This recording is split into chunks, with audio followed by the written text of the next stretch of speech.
I was just showing the guys last night and we was talking through, and they said this slide needs to go in. So I've added this slide in. And so what does it take to win? Why are we talking about speed and speed development within professional football? It's because increasingly, if you think about 20, 30 years ago, football was about central adaptations, cardiovascular fitness, box to box, the ability to be able to put in total distance, high speed distances. Okay, but increasingly, it's becoming a strength and a power and a speed sport. And research from probably a decade ago showed that every 3 to 5 years there was a step change in outputs. We're now seeing step changes every season. So season on season, it's an arms race. And one of the questions I was asked earlier was, what if an athlete comes to you and says they don't want to do speed training, they get enough during practice and in the games? Well, they're absolutely right. To an extent, they will get a stimulus in game and in training, but that's a maintenance dose. So at best, in season, you are going to maintain your current level, which might be fine. But we always ask, do you want to be last season's team? Do you want to be last season's athlete? The answer should be no, you want to be better. So if everyone else around you, if your competition are getting better and you only maintain, you're actually going backwards. So the challenge for us is, how can we improve and integrate elements of speed development, whether that's on the grass or in the weights room, across the course of a season, where we have huge congestion. So this graphic just shows us, over the last 3 seasons, across the Premier League, there's a 7% increase in sprint distance, so anything over 25 kilometers per hour, okay? And the 9.8 was our club's increase. So the league is going up 7%, we went up 9.8. Part of that is through good recruitment, so you recruit better raw materials. So I'm not going to say it's all because of the strength program we put in place. We can attract better players that come with better physical qualities. But I would like to think that over the 6 years, we have a role to play in terms of our program that we put together, okay? So if you don't believe in speed training, that's fine, but you're probably not going to cut it at the top end. So this is where people at 1080 start to get excited now. So let's look at, big believer in training is testing, right? We don't run, pre-season we do a specific pre-season screen. Other than that, we try and integrate it into training.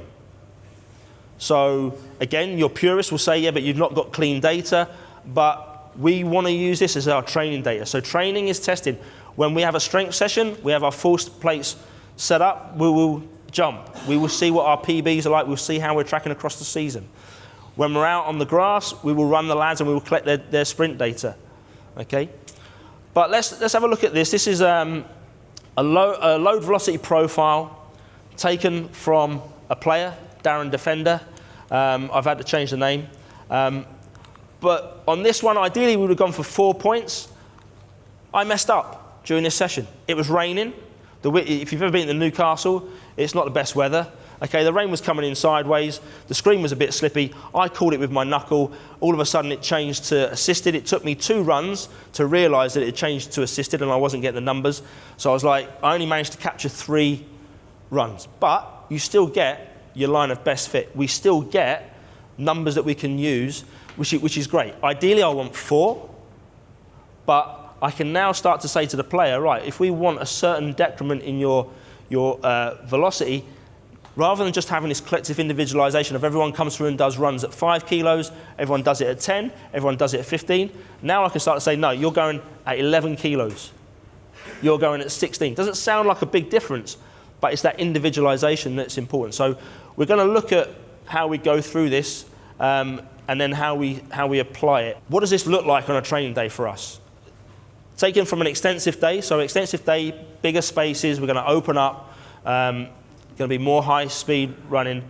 This is typically what it would look like. And we've taken the terminology, which I'm sure a lot of you are now familiar with. It's become from the work of Jonas, project, switch, react. It just makes sense to us.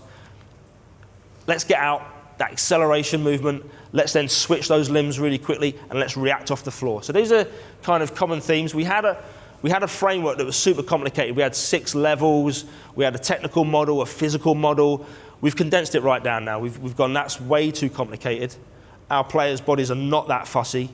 Okay, their physiology is not that complex. Here's what we want to look at.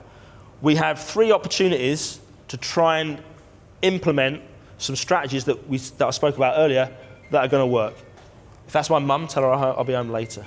We will look at certain exercises. So the one that I talked about before, the movement piece, is looking at low lunge. That would be a scooter. That's on a Pilates. So you're into a low lunge position and just working back on a Pilates reformer. We're going to do a 1080 wall drill, which we'll look at in the practical. So a kneeling projection activity, so that first drive out. And then we will look at a broad jump. So within our activation, the players will come through for individual and team activation. They will have a bunch of exercises, and these would typically be some of the activities they would be given, okay? So it's kind of strength training by stealth. It's part of what you're going to do before you get out on the grass, but we're going to give you a stimulus. Might not be the biggest stimulus in the world, but it's a stimulus. And if we do that over season and season and season, that's going to mount up and add up. It's an additive effect. We then might do some work for the switching element. Again, some wall iso holds with switches and some chair work. Again, Pilates reformer chair. And then we might do some ankling work, some iso reactives, horizontal pogo. So again, onto the board, doing some pogo work. Okay, so that would be part of our pre-training.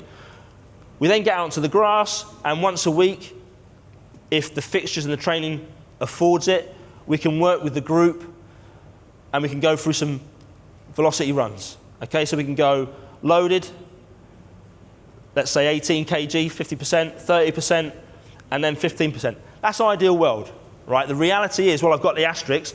We would love to run the players at 15% VDEC over 30 meters. But sometimes there can be some sensitivity around, are we going to open them up on that? Are we going to work that? We'd love to do 6 to 8 repetitions of it. Do you know what? If I'm given 1 repetition at each speed and we can only go to 20 meters, I'm going to take it. I'm going to take that. So rather than looking at it as an obstacle and, well, what's the point? What's the point in doing 2 runs? I'll take those 2 runs, because then I can start having conversations with the players, with the coaches. It's better than nothing. And if we can do that the next week, and the next week, and the next week, and the next season we come in and go, you know, we had 2 runs, how about we do 4? Because we showed that there was no ill effect from the 2.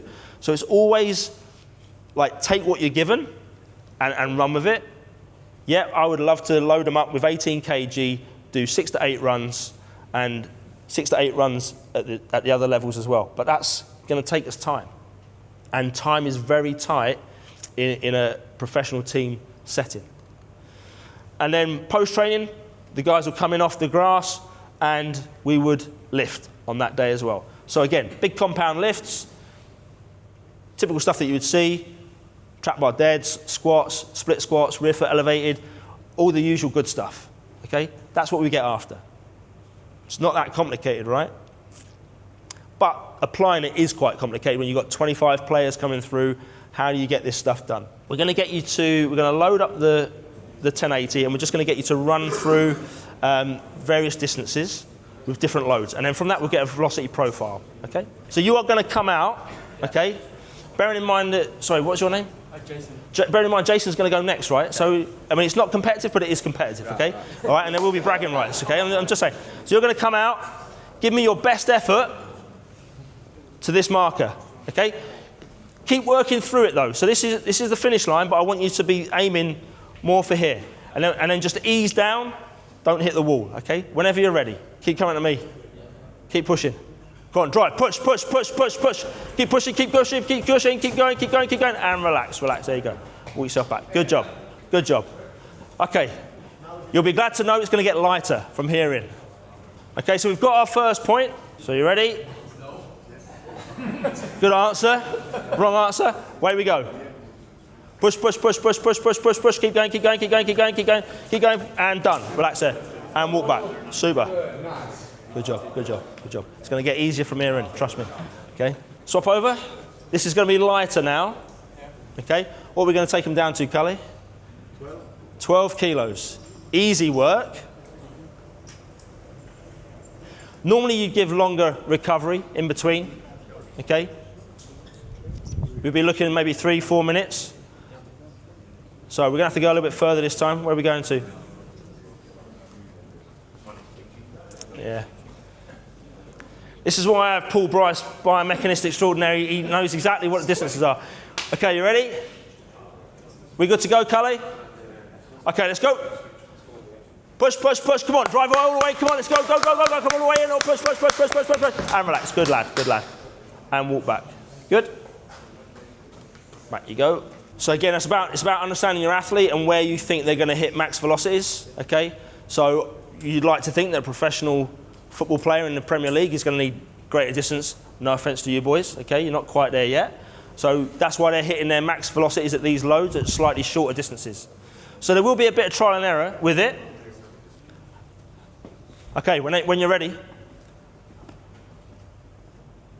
away we go. Push, push, push, push, push. Keep pushing, keep pushing, keep pushing. And there we go. Good job, good job. Okay.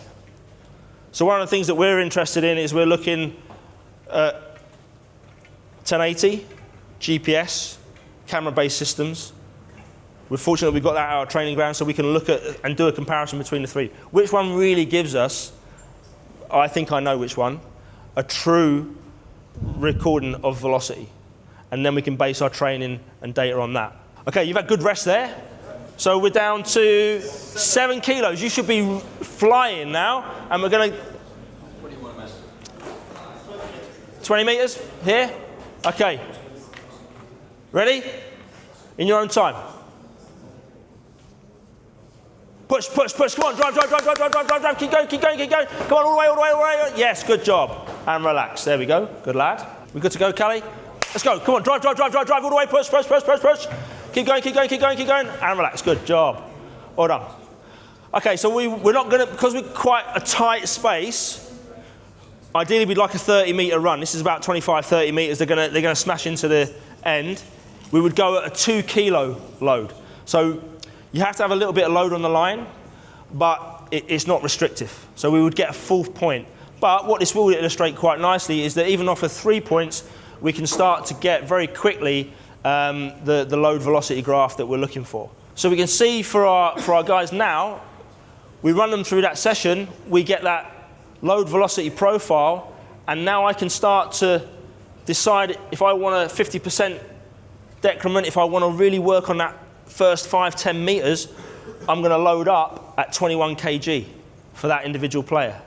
And if we flipped onto another one, we'd see that that would be different for the next one. So we can go from generic programs, then we can go to collective individualization. Now we can go to individualization.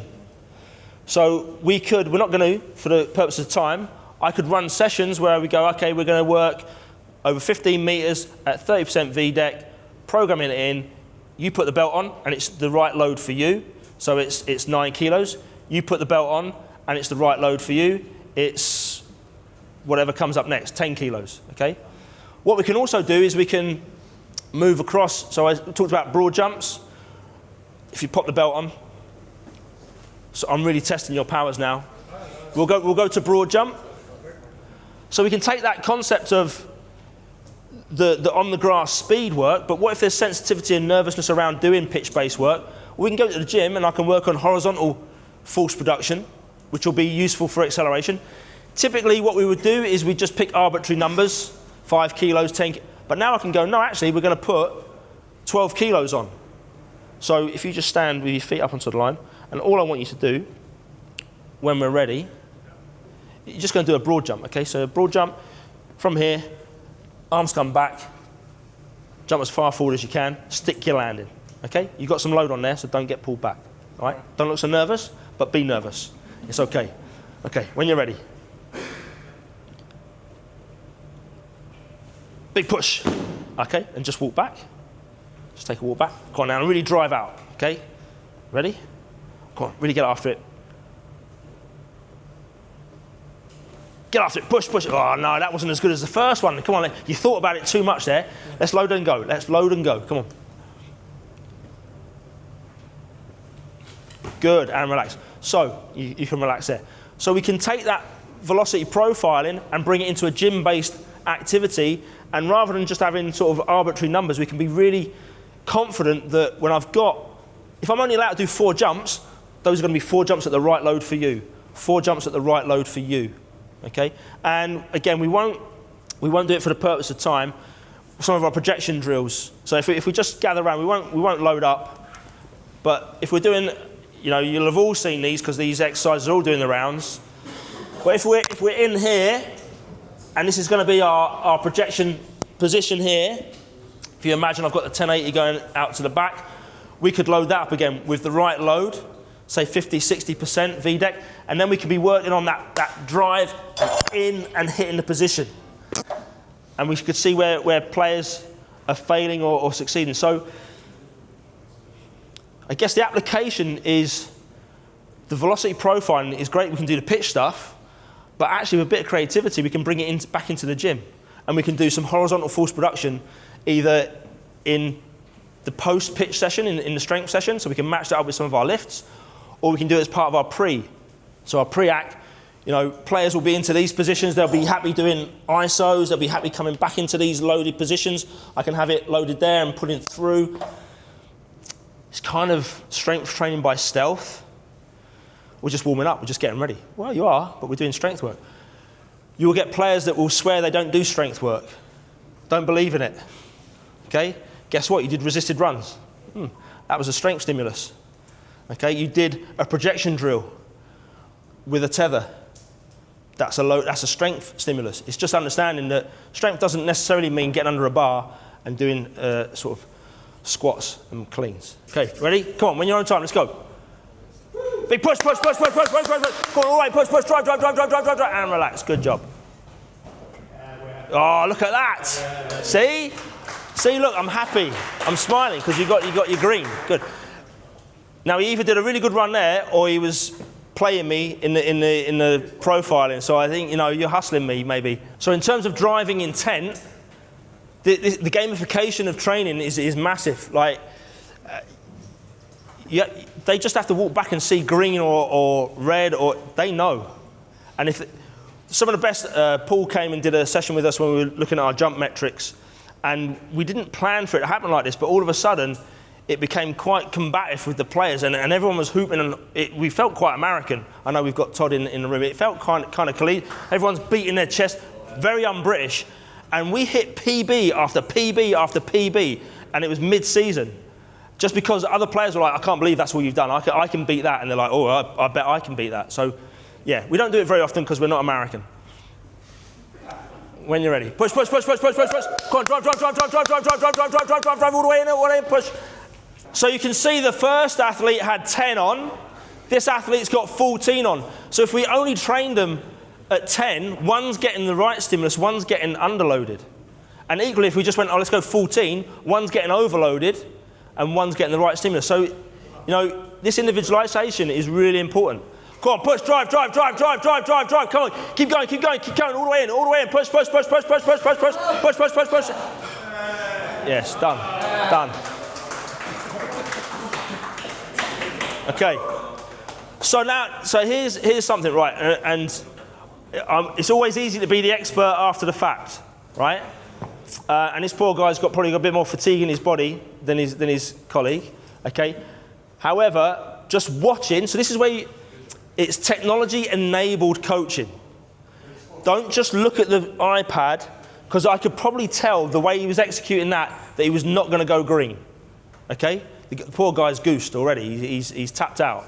Okay. So you could probably tell even without that, but it gives the confirmation, because they might go, I felt amazing. And I'm like, it didn't look amazing. And by the way, the tech said you weren't amazing as well.